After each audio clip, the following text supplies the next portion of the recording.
I was always afraid as a kid of the nuns, you know, the big penguins who were going to like smack you in the head with a ruler, which is what they always did anyway.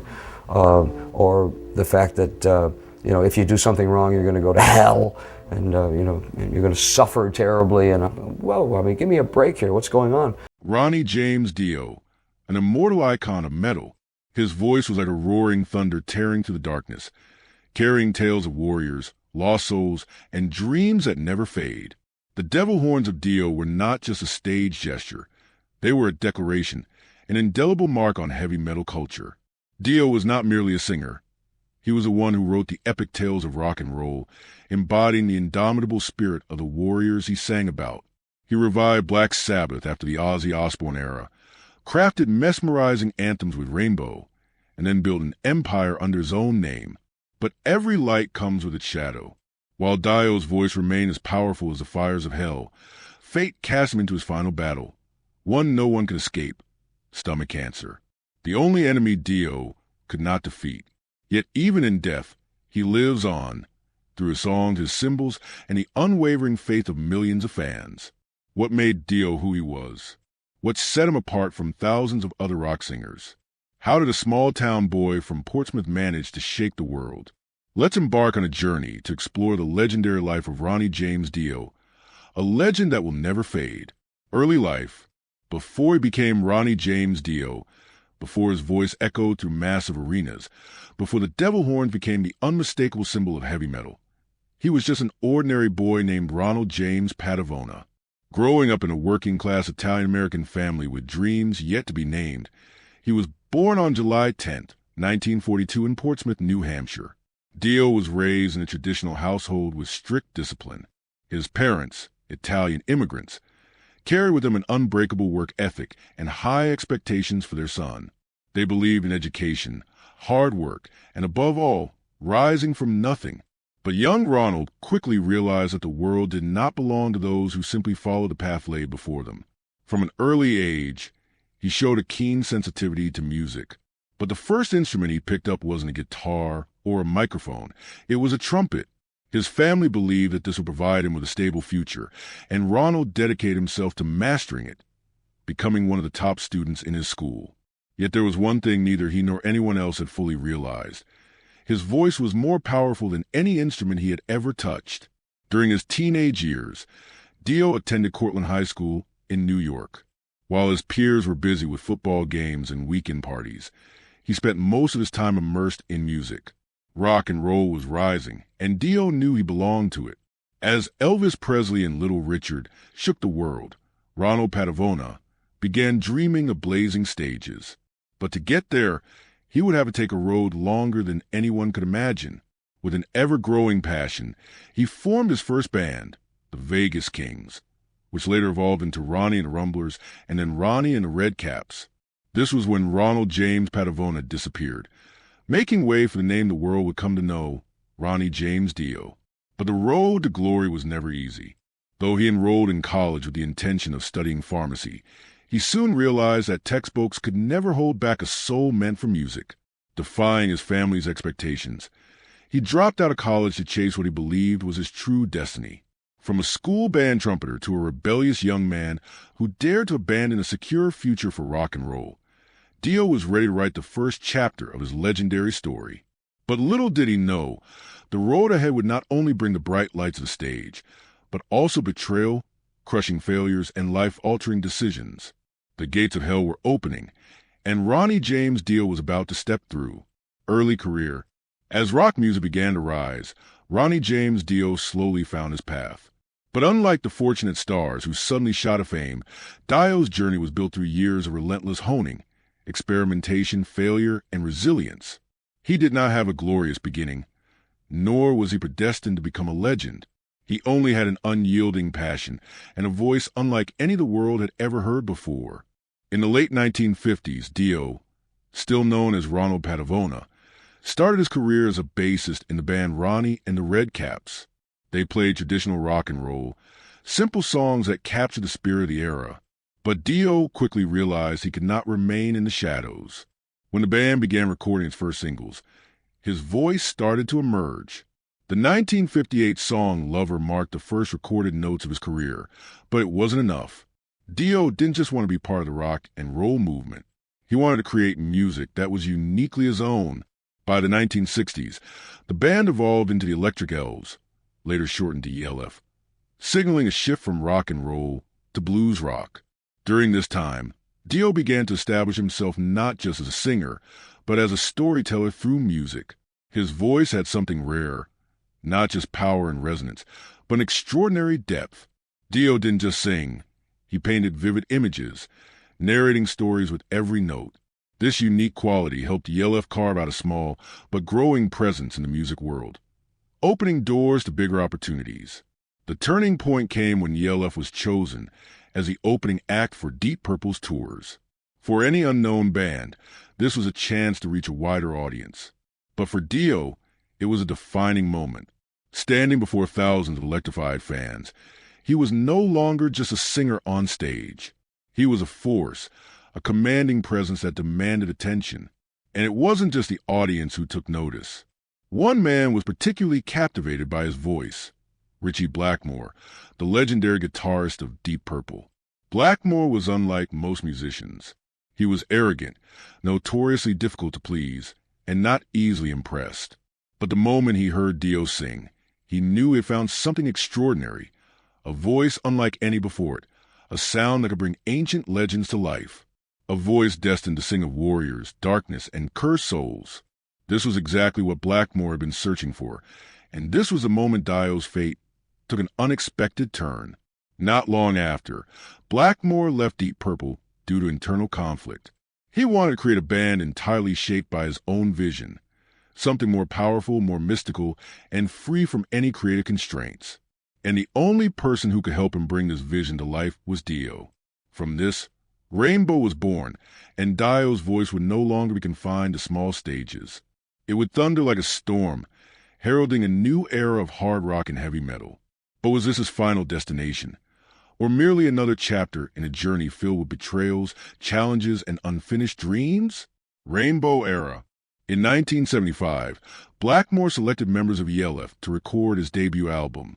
But from the start, the band was merely a temporary tool. The only thing Blackmore truly cared about was Dio. To him, Dio was more than a singer. He was someone who could bring legends to life. In a rock scene still dominated by themes of love, rebellion, society, Dio introduced something entirely different: mythology, battles between light and darkness, and cursed dreams. Rainbow released their debut album, Ritchie Blackmore's Rainbow, in 1975, and immediately Dio's voice became the focal point. Songs like Man on the Silver Mountain and The Temple of the King were not just rock songs. They carried an air of mystery, an atmosphere that made listeners feel as though they were stepping into another world, one ruled by magic, destiny, and ancient gods.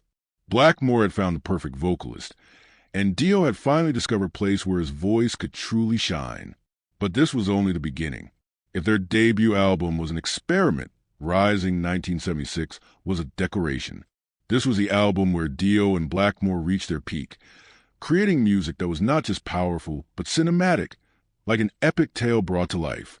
Stargazer, one of the greatest masterpieces of hard rock, was a perfect example. The song tells the story of a mighty sorcerer who commands thousands of slaves to build a towering structure so he can ascend to the heavens, only to realize that all his power is meaningless against fate. This was no longer just a song. It was a tragic saga crafted through music, and Dio was the one who breathed life into it. With Rising, Rainbow was no longer just Blackmore's side project. It had become a dominant force, and Dio was at the heart of it all. But this was also where the first cracks began to appear. Blackmore was not the kind of person who liked sharing the spotlight with anyone. And as Rainbow grew, Dio was no longer just a voice behind a virtuoso guitarist. He had become a star in his own right. Blackmore, always craving total control, started feeling uneasy. He wanted Rainbow to go in a more commercial, radio-friendly direction, while Dio wanted to preserve the grandeur and mysticism of their early albums. The silent battle between their two massive egos reached its peak after the album Long Live Rock and Roll, 1978. This record was another major success, featuring tracks like Gates of Babylon, but the creative differences between Dio and Blackmore had become irreconcilable. In the end, Dio made the decision to leave, bringing an end to one of the most iconic chapters in both of their careers. But if anyone thought this was the end of Dio, they were wrong. Because as soon as he walked away from Rainbow, another opportunity was already waiting, one that would take him to an even greater height. Black Sabbath was waiting, and Dio was about to step into the biggest game of his life. This was a step backward. He had lost a perfect platform, a legendary guitarist like Ritchie Blackmore. But fate did not let Dio remain in the shadows for long, because as the door to Rainbow closed, another even greater door opened: Black Sabbath. The 1970s were coming to an end, and Black Sabbath was crumbling. Once pioneers, the band had defined heavy metal with albums like Paranoid and Master Reality, but after a decade of dominance, they were collapsing under the weight of internal conflicts, endless nights drowned in alcohol and drugs. Ozzy Osbourne, the voice that had made Black Sabbath famous, was no longer himself. Recording sessions had become chaotic, and their live performances were filled with mistakes. Then, in 1979, the band made a decision no one thought they would dare. They fired Ozzy Osbourne from Black Sabbath. But expelling their iconic frontman wasn't the hardest part. The real challenge was finding a worthy replacement. And that's when Tony Iommi turned to Dio. Iommi and Dio first met at the home of a mutual friend, Sharon Arden, daughter of Don Arden, Black Sabbath's manager and later Ozzy's wife. Not long after, they jammed together in the studio, and the moment Dio opened his mouth, all doubts vanished. His voice was nothing like Ozzy's. It wasn't dark and wild like a drug-fueled madman. Instead, it was a sharp blade cutting through the night, commanding, powerful, stronger than anything Black Sabbath had ever known. With Dio in the lineup, Black Sabbath didn't just want to survive. They wanted to reclaim their throne. And they did. In 1980, they released Heaven and Hell, their first album with Dio, and this wasn't just a comeback, it was a statement. Black Sabbath wasn't dead. They had just been reborn. From the very first notes of Neon Nights, it was clear this was no longer the Black Sabbath of the past. Their music was sharper, more powerful, and most importantly, infused with a brand new spirit. The title track Heaven and Hell became one of the greatest songs in heavy metal history. This was no longer the slow, doom-laden dirges about death and despair from the Ozzy era.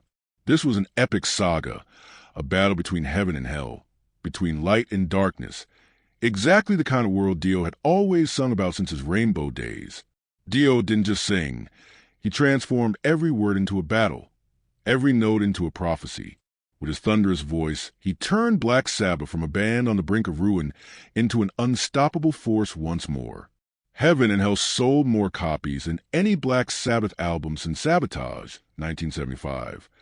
It restored the band to their godlike status, and Dio cemented himself as a true legend. But every light comes with its shadow. Even as Black Sabbath returned to the top, tensions between Dio and the other members began to simmer. The band followed up with Mob Rules, 1981, an album just as powerful as Heaven and Hell. But the cracks had already begun to show. Dio was a leader, a strong-willed figure, while Black Sabbath was a machine that had been running in its own way for over a decade. Dio was no longer just a new voice in the band. He had become a star. And that was something Tony Iommi and Geezer Butler could not accept. Things reached a breaking point when the band was preparing to release the live album Live Evil. Dio was accused of sneaking into the studio to adjust the vocal mix, raising his voice above the music, a claim he always denied.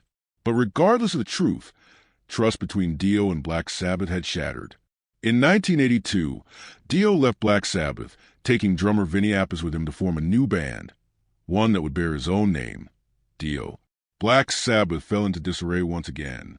They cycled through vocalists, even bringing in Deep Purple's Ian Gillan to replace Dio, but they would never recapture their former glory. Meanwhile, Dio was about to write the greatest chapter of his career. Holy Diver was coming, and Ronnie James Dio was ready to build an empire of his own.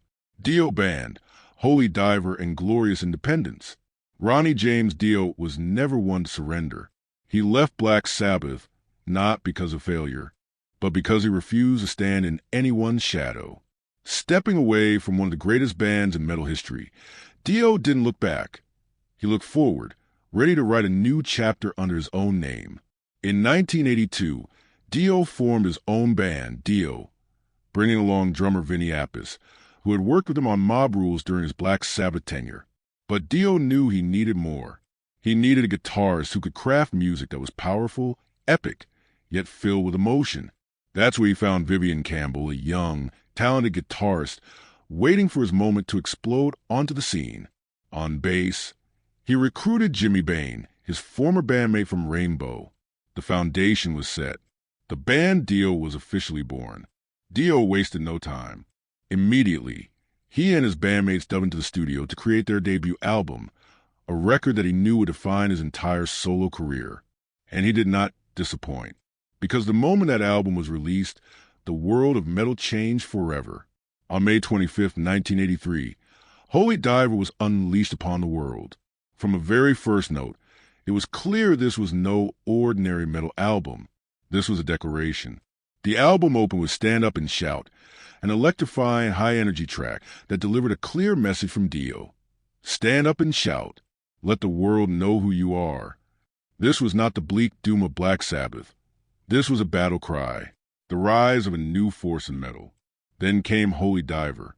Vivian Campbell's guitar riffs roared like tidal waves, and Dio's voice, powerful, mystical, legendary, transformed the song into one of the greatest anthems in heavy metal history. The lyrics weren't just a story about a sacrifice hero.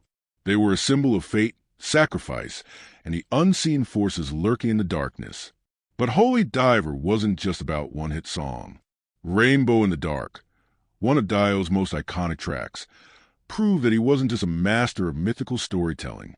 He could also create timeless anthems that the entire world would sing along to. Each song on the album reflected a different part of Dio's soul. Don't Talk to Strangers, a dark yet powerful warning. Caught in the Middle, the feeling of being trapped between fate and freedom. Invisible, a bold declaration that Dio was never an ordinary man. Holy Diver wasn't just a successful album, it became a monument.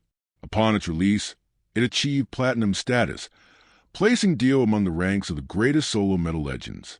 From a singer once forced to leave Black Sabbath, he had built his own empire with his own hands.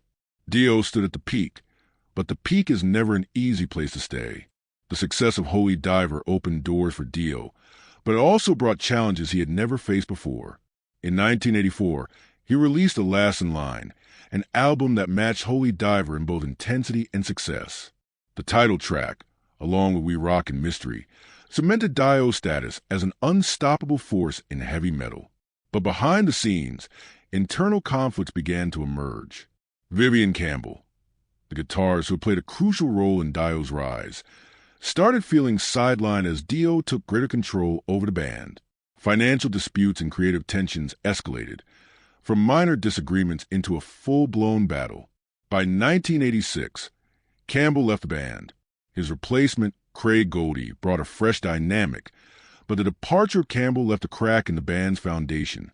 Dio continued, but the magic of the early years was no longer intact. Later albums like Sacred Heart, 1985, and Dream Evil, 1987, were still successful, but they never quite captured the same lightning-in-a-bottle magic of Holy Diver or The Last in Line. Dio never stopped creating, never stopped fighting, but the metal world was changing. The rise of thrash metal, dominated by Metallica, Megadeth, Slayer, and others, shifted the landscape. Dio was no longer at the center of the metal universe, but he refused to fade away. Then, an unexpected opportunity arose, a chance to reunite with Black Sabbath, to rewrite the unfinished story. Dio was about to return to the band that once cast him out, but this time, would it be any different? Personal life. On stage, Ronnie James Dio was a god of heavy metal. He commanded the darkness, leading thousands of rock devotees with a voice that could tear through the night. But behind the lights, when the guitars had silenced and the crowds had dispersed, he returned to being an ordinary man, a man with a deep love for family, animals, and the simple values of life. Dio was never the reckless, indulgent rock star type. He did not surround himself with endless parties or short-lived, scandalous romances. On the contrary, he was a man of commitment and loyalty. His first marriage was to Loretta Berardi in the 1960s. She stood by him during the early years of his career, when he was still struggling with ELF and playing small tours. During this time, they adopted a son together. But as Dio's career took off, the distance between them grew. The constant touring, long recording sessions, and the pressures of the music industry slowly eroded their relationship. Eventually, they decided to part ways in 1972. A few years later, Dio met Wendy Walters, the woman who would become not only his wife, but also his most important partner in his career. Wendy was not the kind of woman who remained in the shadow of her husband. She was strong, intelligent, and ambitious, playing a crucial role in Dio's rise to solo success after he left Black Sabbath. They married in 1978, and Wendy became Dio's official manager, handling his finances, managing the band, and building the Dio brand into a powerhouse in heavy metal. Together until his final days, they were not just husband and wife. They were a team, an inseparable duo. Unlike many rock stars of his era, Dio did not lead a lavish, extravagant lifestyle. He did not collect luxury cars, spend recklessly on massive mansions, or indulge in excessive partying. Instead, he preferred a quiet, modest life, spending most of his free time enjoying simple pleasures like reading, playing games, and caring for his pets. Dio had a special love for cats. He had had several feline companions, and often talked about his affection for them in interviews. If he wasn't touring or recording, he could spend an entire day at home reading science fiction or mythology books, playing with his cats, and immersing himself in his own world. He also had a deep passion for cinema, especially science fiction and fantasy films. This explains why his lyrics were always filled with mythical, otherworldly elements, as if each song was part of a grand epic movie that Dio had envisioned in his mind. Final years in the battle with illness. After decades at the pinnacle of the heavy metal world, Ronnie James Dio never stopped creating, never stopped pouring his soul into music, and was always ready for new battles. But perhaps he never expected that his final battle would not be one fought through music, but a fight for his very life. In 2006, Dio reunited with his former Black Sabbath bandmates Tony Iommi, Geezer Butler, and Vinny Appice to form Heaven and Hell, a new incarnation of Black Sabbath featuring the lineup that had created the legendary Heaven and Hell album in 1980. The name change was deliberate. The band did not want to use the Black Sabbath brand without Ozzy Osbourne, and Dio had no need for that name to prove himself. Heaven and Hell quickly entered the studio, and in 2009, they released The Devil You Know, a work drenched in doom metal. Dark, heavy, yet undeniably powerful. Tracks like Bible Black and Fear prove that even at 66 years old, Dio's voice still had the power to make the underworld tremble. The band planned an extensive world tour set to span 2009 and 2010, but fate had other plans. In mid-2009, while Heaven and Hell was riding high on their resurgence, Dio began experiencing persistent stomach discomfort. At first, he brushed it off.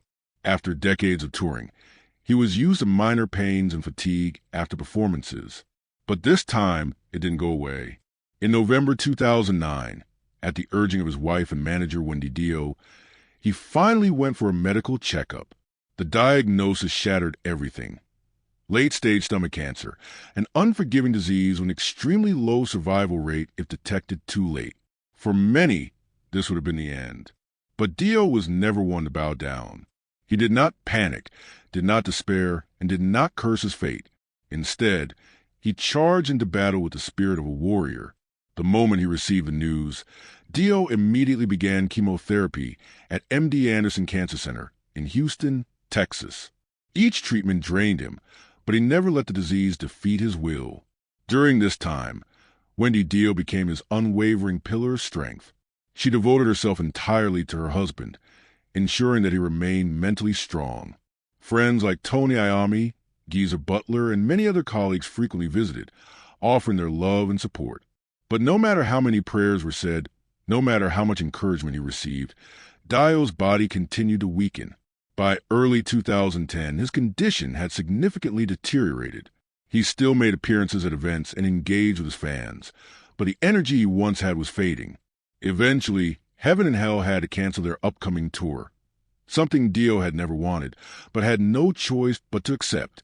In his final days, Dio spent time with loved ones, continued writing music, and reflected on his life. He knew he did not have much time left, but he faced it without fear. On May 16, 2010, Ronnie James Dio took his last breath at his home in Los Angeles, California, at the age of 67. The entire heavy metal community was plunged into mourning. Fans, friends, and fellow musicians struggled to accept that a voice as powerful as his could ever fall silent. Tony Iommi shared his grief. "I didn't just lose a friend. I lost a brother. Dio was one of the greatest voices I've ever known, and the world will never see another like him." Even Ozzy Osbourne, the man Dio once replaced in Black Sabbath, paid his respects. It's heartbreaking to lose a legend. Dio had a voice like no other. I always respected him. On May 30th, 2010, Dio's funeral was attended by thousands of fans and countless legendary musicians. The sky over Los Angeles was filled with raised fists flashing the devil horns as the sound of his immortal songs echoed through the air. But death was not the end of his legacy. Legacy and influence. After Dio's passing, Wendy Dio established the Ronnie James Dio Stand Up and Shout Cancer Fund, a charitable organization dedicated to raising awareness about stomach cancer and supporting research for better treatments. The fund has raised millions of dollars and remains a vital part of Dio's legacy. In addition, Dio's closest friends have organized numerous tribute events in his honor, including the Dio Disciples Festival, where metal artists come together to perform and celebrate his music. To fans, Dio never truly disappeared. His voice still echoes through immortal songs like Holy Diver, Rainbow in the Dark, and Heaven and Hell. Every time the devil horns are raised at a concert, Dio lives on. Ronnie James Dio was not just a singer. He was a storyteller, a warrior, a soul that could never be extinguished. From his early days playing the trumpet in Cortland to becoming one of the greatest voices in heavy metal history, Dio always fought, never backing down, never accepting a predetermined fate. He created masterpieces with Rainbow, resurrected Black Sabbath from the darkness, and then built his own Dio empire, giving the world songs that have become eternal. Holy Diver, Heaven and Hell, Rainbow in the Dark, these are not just songs. They are symbols of an era, a source of inspiration for millions of fans worldwide. Ronnie James Dio never truly disappeared. Every time the devil horns rise above the crowd, every time the melodies of Holy Diver or The Last in Line play, Dio comes alive once more, stronger than ever. He fought until his final breath, and he never truly left. He simply became immortal. And what about you? Which Dio song has left the deepest mark on your memory? What moment made you feel the true power of his voice? Share your thoughts in the comments, and let's keep Dio's spirit alive together. Don't forget to hit like and subscribe to continue exploring the legendary stories of rock music with us.